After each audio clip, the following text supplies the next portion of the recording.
I mean, it was great, man. I mean, he did exactly what they paid him to do, and that was be a guy that's going to facilitate this offense and keep it working. He wasn't going to blow you away with big plays and stuff like that, but he definitely pushed the ball where it was supposed to go and on time. He's more of an anticipatory thrower yes. than Jalen Hurts is. Exactly. And, gives you a chance to run after the catch. Yes. Once you make the reception. So that I will say for him. Man, his rating, for people that believe in quarterback rating, I mean, 133. Yes, off the chart.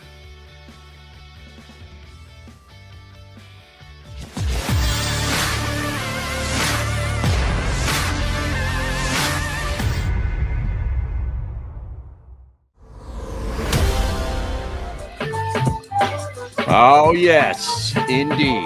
It is the middle on a Minshew Mania Monday after the Eagles dispatched the lowly New York Jets yesterday at the Meadowlands behind Gardner Minshew. And we got a lot of stuff to rehash and break down and discuss as far as the Eagles go. And the whole NFL day yesterday was pretty darn good. It was great. I got to admit. And I did not play golf, Barrett. I actually watched the game live.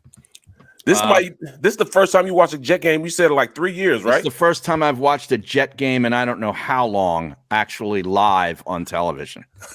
Yes, and you can just credit partly Gardner Minshew's presence in the game, but also my right elbow is a little bit cranky, and it was a little cranky yesterday. And I just didn't want to go out and injure myself any further. So I decided to just stay inside and watch the Eagles. And I'll tell you, I mean, that game, it was far too entertaining in the first half for my liking, because that Philadelphia Eagles defense allowed one Zach Wilson, who had thrown 4 touchdown passes in the entire season leading up to that game, to look too good. In my view, I'm not going to throw out names of past great quarterbacks like some people do in these situations. Oh, they made Zach Wilson look like Joe Montana. No, they didn't. But they made him look way too good. I mean, my goodness. I mean, they scored throughout the season. They scored less than like 40 points in like the first half or the first quarter period. They're notorious for getting out to really slow starts. And yesterday they did not. They went right down the field and scored. I wasn't even home yet from doing my pregame show. I was listening to the game on the radio in the car, and the Jets put up a touchdown. I'm like, oh my goodness. And are we going to have a fight on our hands today? I was thinking that. Yeah. It looked like it. I'm like, come on, man. Yeah, and then you see the Eagles go and score on their first 8 possessions. They didn't punt the ball. They only punted once.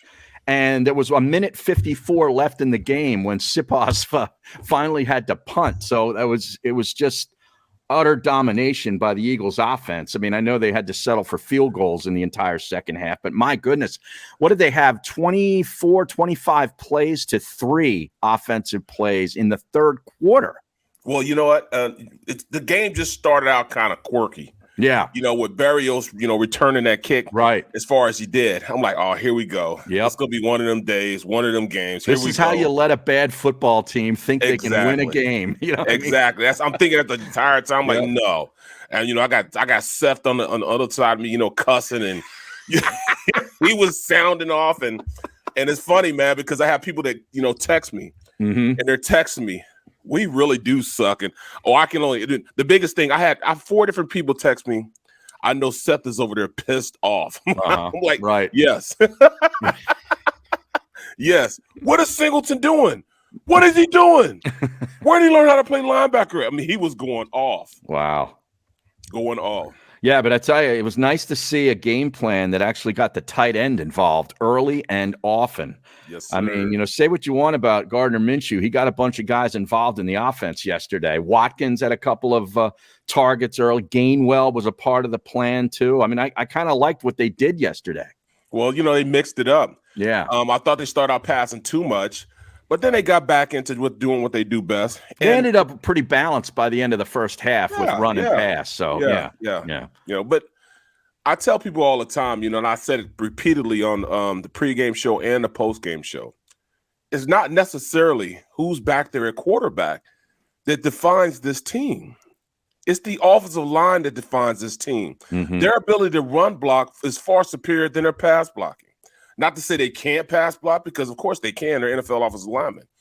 But they are great at run blocking. They are dominant at coming off the ball and hitting people in the mouth. They are a dominant group of guys up front when you allow them to run the ball.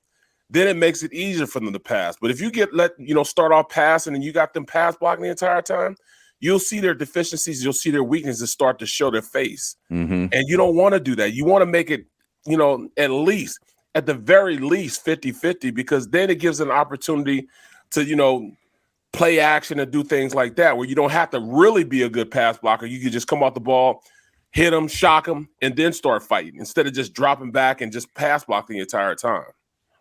Yeah, well, I'll tell you, the broadcast crew on television must have been reading your notes or listening to the shows the last couple of weeks, because they were talking about the left side of that Eagles offensive line and how big those guys were and running behind them, and it was pretty good.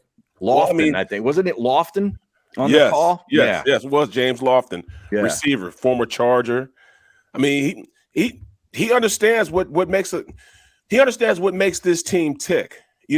Why would you put your guys in an awkward position of having them pass block when you can have them come off the ball? Every time they ran to that left side, there was some punishment going on on those defensive linemen, man.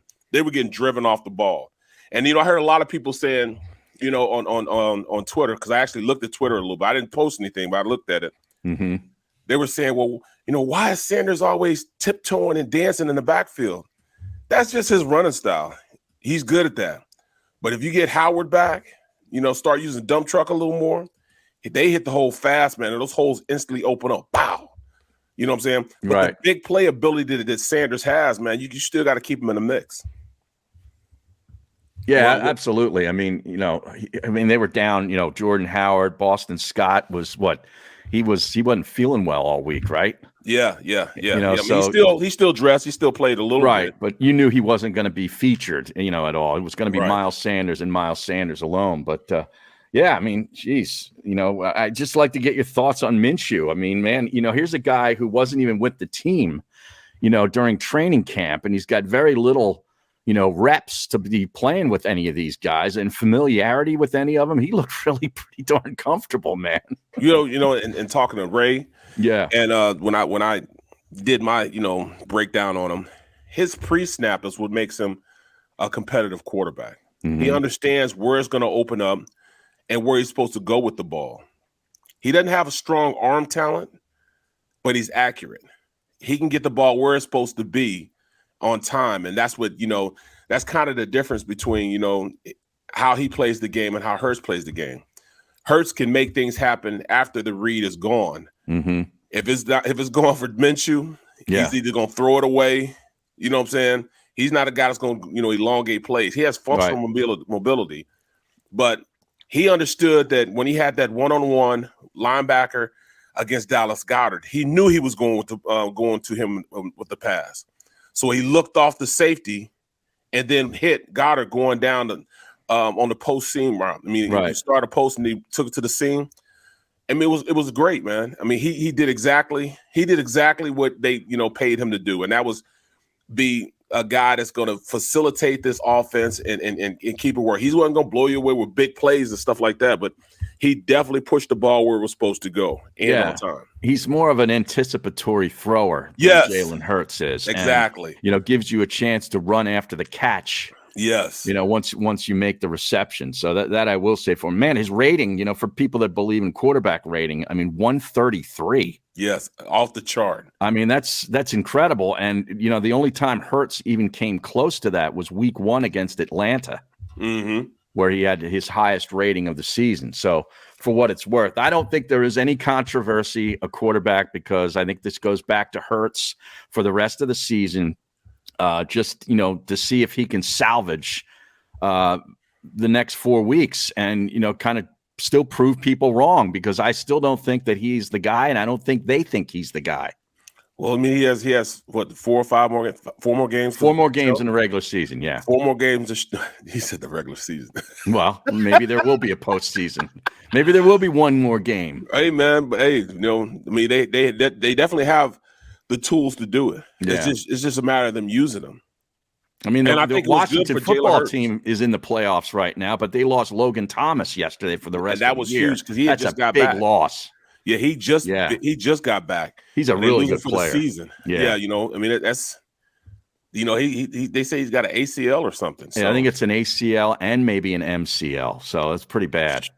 it's He got real hit bad. low too by Yep. Ngakoue. That looked kind of like a dirty hit to me. Yeah, I thought it was a dirty hit. Yeah. But I mean, looking at it, man, you know, they're still going to be competitive. You know, they can run the rock consistently, and you know, their defense is definitely good. Although they don't have their two edge rushers, their starting edge rushers. Yeah, Sweat's been out for the last couple of weeks, and they've won every game since he's been out. I mean, they've won 4 in a row. I think they're going to eventually get him back. Chase Young, of course, is gone for the year, but I think they'll get Sweat back. Yep. But, you know, this is very competitive right now in the NFC. Very competitive. The AFC is just running away. Yeah. Well, if you look, the depth in the AFC is pretty steep. Oh, I mean, no you've got teams in the playoffs right now in the NFC, and with the same record in the AFC, they're like 10th or 11th. Exactly. You know, it's amazing. It's kind of crazy, you know, because now Kansas City is back. Right. You know, you can't stop them. Ugly win last night, but they won. Exactly. Yeah. Kansas City is back. And then, you know, here's Bill Belichick. Yep. Rearing his ugly head again. Oh, we got a good one tonight, Barrett. This is going to be good. And the Manning cast is back. Oh, yeah. It's back. Yeah. Although I don't know if I'm going to need it tonight. Well, I mean, you got to look at it, you know, because, you know, that relationship that, you know, Belichick and Peyton, you know, they might, you know, highlight some of that stuff too, man. Yeah. You know, because, I mean, you know, Belichick was a firm believer that, you know, he liked Peyton Manning when he was playing against him. He said he was competitive, you know, his game plan against Peyton Manning. Yeah. I think they're going to have David Letterman on the show tonight. I'm not a big Letterman guy. I never was. Why is that, man? He's the mountain man now. I don't know. I just never got it. Like back in the 80s when it was huge, and guys in my fraternity house would stay up and watch it every night, and they loved it. And I was just like, I never got it. Me neither. I don't know. Me neither. So, but whatever. He's going to be on tonight. I don't know what other guests they're going to have. You know, that's just like black guys in Arsenio Hall when he was that guy. You know, I didn't like all the. Oh yeah. I wasn't a big. It depended on what guest he had on to determine if I was going to stay up or not. Well, he was just like Eddie Murphy's bag man. Right. Come on. I mean, seriously. He just carried Eddie Murphy's luggage. Whatever it took, That's man. Really he was that. Yeah. He was the guy back then, man. I just couldn't do it, man. I didn't like watching him, man. Yeah. Oh, man. All right. So, you know, you don't think there's a quarterback controversy, but no, absolutely not. No. Do you think that, like I do, that yesterday's game really shined a light on the weaknesses of Jalen Hurts?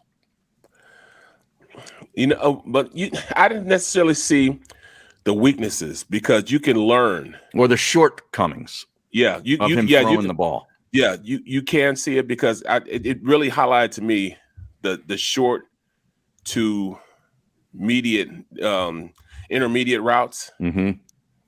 He doesn't, you know, when you throw those routes, you have to anticipate a little more. Right. So I do see that inefficiency. But it did highlight to me the effectiveness that he has when he's in the game, because he might have had on that defense, he might have had 150 yards rushing by himself against that defense. Yeah, but that's not what we want in the offense. So I don't want my quarterback running for 100 yards every week. But they would also, I'm you know what I mean, like that. But I will also say they'd have probably hung a 50 spot on him with Jalen Hurts in the game. They'd have put a 50 spot on because there was a lot of meat left on the bone out there that didn't take advantage of, and that's because, you know, the inefficiencies that, you know, they had as far as, you know, the play selection and what they could do. You can open up a whole new playbook when you open up Jalen Hurts. You can still run the same plays you ran with Gardner Minshew, but you also add to that what Jalen Hurts can do. Right. So they ran a lot of those plays over and over again. You could see the repetitiveness of those plays. You know, they were just working against the Jets. Will they work against other teams? They ran the same play like 3 times in a row, a couple of times in the game. So, you know, you just open up another bag of tricks when you have Jalen Hurts in the game as opposed to Gardner Minshew. That's all I'm saying. That Jets defense is horrendous. Horrible. Just horrible. Awful. I mean, Mosley's the only thing they had going on. Yeah, and that dope. There was a a fourth and what was the fourth down, and he jumped off sides. 4th and 2. Yeah, he's right over the ball, and then Salah was going. I thought Salah was going to have a heart attack. He was out on the field. He was blowing a gasket, man. He was saying that I guess Kelsey moved and flinched and kind of almost lifted the ball up or squeezed the ball. I don't know what he was trying to make a case for, but my goodness, you can't jump off sides there. That's a total undisciplined. They did it twice. Yeah, I know.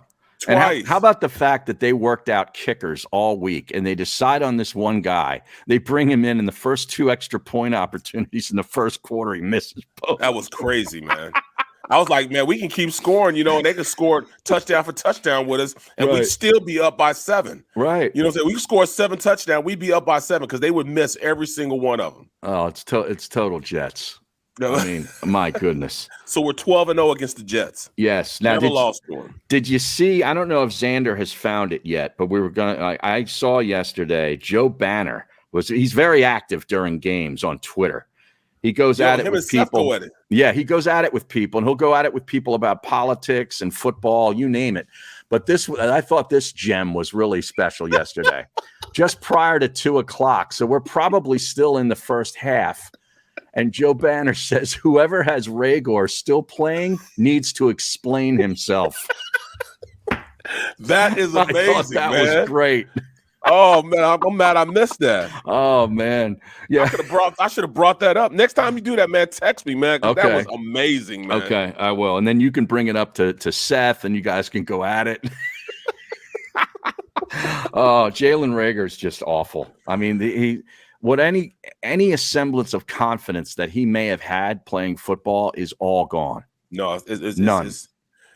He messed up. He made a big play out of it, but he messed up. Even in return game. Yes. What? Letting that ball drop over his head. What is going on with him, man? I don't know, man. And we talk about a lot on our show. As an athlete, I don't care what sport it is. Mm-hmm. If you have confidence, it could push you past your inefficiencies at whatever sport you're playing at. You could play at a higher level if you're confident in what you do and who you are. You could be the best skilled athlete in the world, but if you have confidence, you are good for nothing. You're like a paperweight. That's all you are, because he's just filling a spot because he has no confidence. Then they try to compare him to Nelson Aguilar and what he went through. You can't even look at them as the same athlete. It was definitely something mental with Aguilar. And after he had that little hiatus where he didn't play that one game, he got his head screwed back on. And he went out there and had a productive year after that. They're saying we need to do the same thing for Jalen Reagor.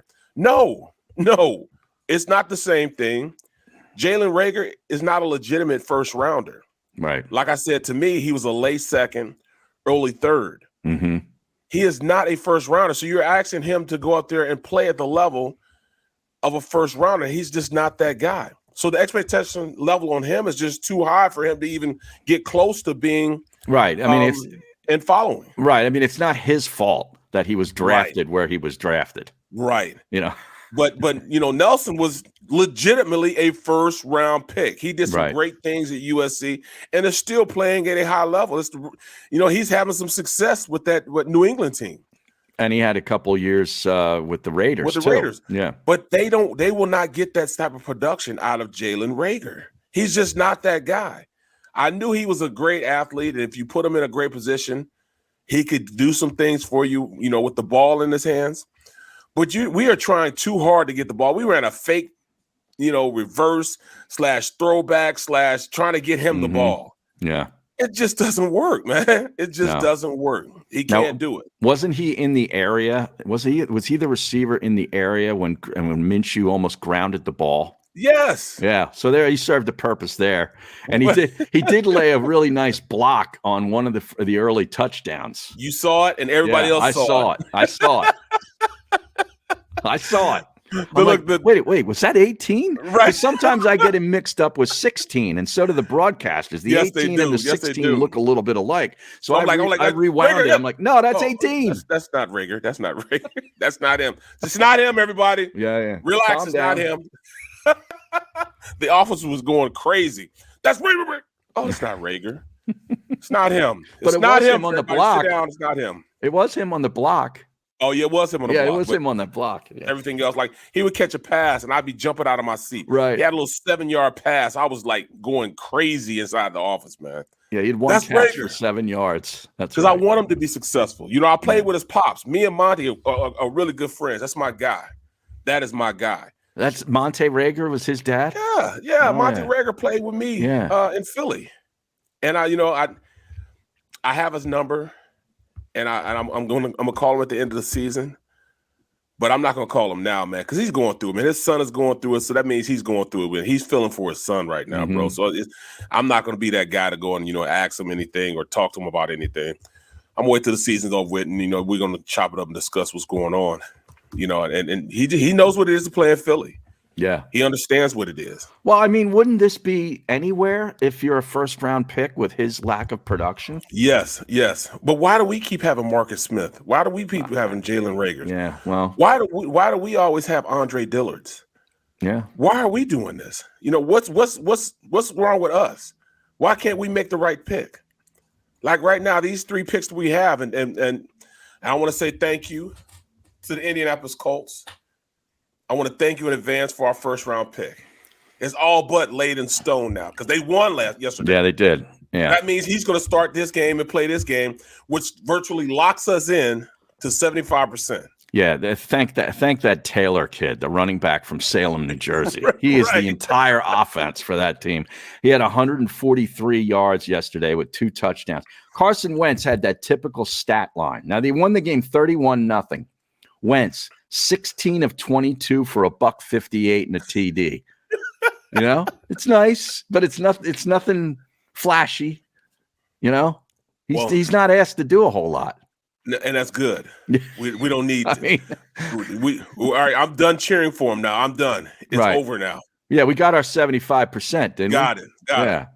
So I mean, it's we're at a point now where we're good. Right. We got that. I don't have to say his name. I don't have to say the guy who needs to remain nameless in our city forever now. I don't need that anymore. Now you saw what happened to our draft picks though in these last couple of weeks. Miami won again yesterday. That's 5 in a row for the Dolphins. What the hell is going on, man? It's now the draft picks look like this. The 12th pick in the draft is Miami's. The 13th pick is Philadelphia's own pick. And then the 17th is Indianapolis. So you're looking 12, 13, 17. And we were thinking. And Miami's going to win next week, too, because they play the Jets. Oh.